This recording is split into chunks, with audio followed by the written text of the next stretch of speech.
Well, first up this morning, a best-selling author who writes culinary mysteries. This hardcover caper blackberry pie murder. There are over 22 recipes interspersed throughout the pages of mystery and intrigue. We are joined by the author Joanne Fluke, and she is going to be making one of the recipes from the book. It is golden raisin whippersnapper cookies. And what I love, it says here that over the years, I think it's the last 13 years or something, you've made more than 500,000 cookies for readers, right? I have.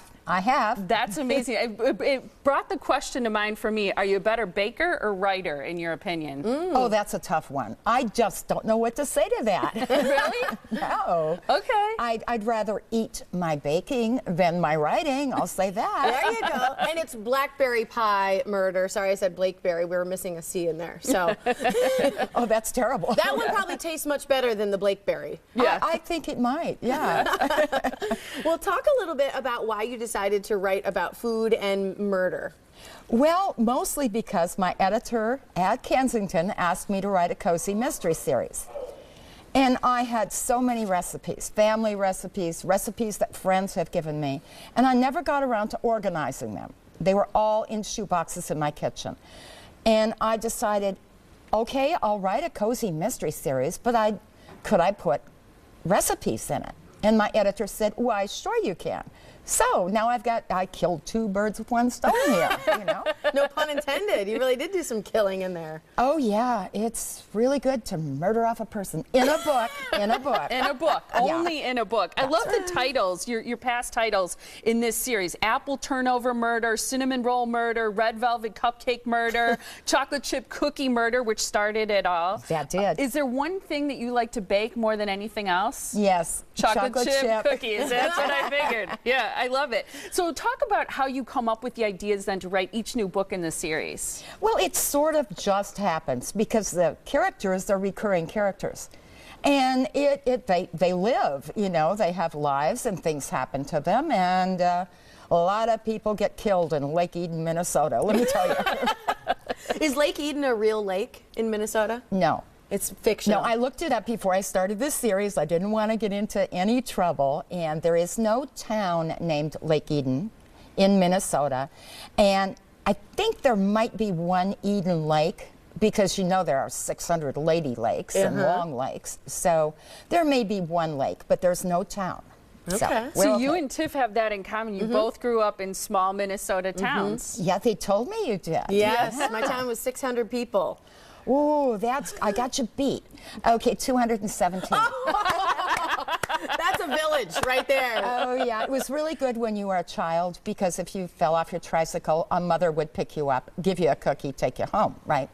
Not so good when you were a teenager, right? Yes, because they know what Yeah. you're doing before you even do it. Oh, yeah. It's true. What are you making here? Yeah, what'd you bring for us? I am making golden raisin whippersnapper cookies, Okay. which are so easy. There's only 4 ingredients. Oh, I love that. Oh, yeah. Okay. This is, my son can make these, and he's no cook. Okay, in here I have half of a spiced cake mix. Okay. Okay, And- just a store-bought prepackaged one? Store-bought. Okay. Yeah, regular size. Okay. And I'm going to add an egg that I kind of whipped up. Okay. Just one And- egg. Yeah, just one egg, and kind of stir that around a little. Okay. Okay, and then I plumped some raisins in brandy. I wondered how you got those so big. Yeah. Okay, so you just put golden raisins in, and then you put in how much brandy? Okay, what you put in is a half a cup of something. It can Okay. be really hot brandy, because hot makes them plump. Heat does that. Okay. Or boiling water and brandy extract if you don't want to use alcohol, whatever. Okay. But then, okay, plumped raisins, you drain them and really, really pat them with paper towels. Okay. Okay. Okay, and then you add them to the mix. Okay. Whoops. I There hope we I can go. do that. Those yeah. are really plump. Okay, Yeah, that's they are. cool. They're really nice.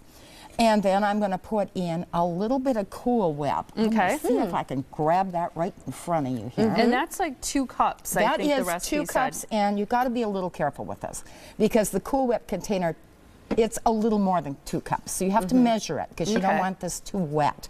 Okay. It's Okay. already a little difficult to work with. Okay. Okay, because it's so sticky. Yeah, and but so it you tastes so saw good. that. Yeah. I'm going to put this back here so it doesn't look so messy. Okay. There we go. And Perfect. you just stir that up.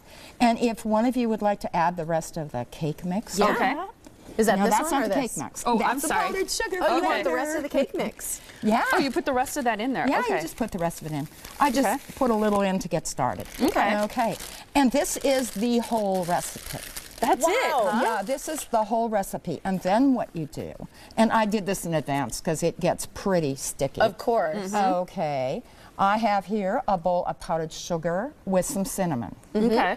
And we used a little scooper to make this little cookie ball in here. And then you just with your fingers, and you're going to have to lick your fingers afterwards. Oh, what a terrible thing. Yeah, horrible. Then you put it on a cookie sheet, 12 of these, 350 preheated oven for 8 to 10 minutes. And that is it. And you get Yum. those cookies over there. And they turn out like that. They do. They're kind of puffy like that, and They crackle on the top almost. Oh, yeah, that they're is really so beautiful cool. Those are beautiful. cookies. I And love the way so those turn easy. out. So easy. Is that That's one what of I the love. recipes in this book? Oh, yes, it is. There That's are great. lots of, over 22 in this book. Over 22 recipes and- while you're reading. I mean, it's perfect. Well, the only mystery about it really is whether you should bake first so that you can eat while you're reading, or whether you should read first and then bake. What do your readers, when they meet you in person, what is the most common thing that they say or ask you? Is Hannah ever going to get married? Hannah is my heroine. You know, right. in that, yeah, Yeah. amateur sleuth, and she owns a bakery and coffee shop, and she's currently dating 2 guys. Two guys at the same time? Oh yeah. I Oh, like yeah. this girl. Hannah, Is yeah. she going to get married? She hasn't told me yet. I Okay. have no idea. Okay. You How got old your is ears she? open. How old is she? Over 30. All right. I like this I girl. like it. She's a career gal. I love that your books all contain such great recipes. You can actually, I don't know if you're going to be baking for your book signing, which is coming up tomorrow night, but you can meet Joanne tomorrow at Boswell Book Company on Downer. Again, that's tomorrow, Tuesday, March 18th at 7 p.m. You can also visit her website to find out more about her great recipes and her book series. It's joannefluke.com. Thanks, Thank Joanne. you. Thank you so very much. Will you have much. cookies there tomorrow? We're going to have treats there. We always do. All right, I love it. Perfect. Thank you so much. Great Thank to meet you. you. Appreciate it.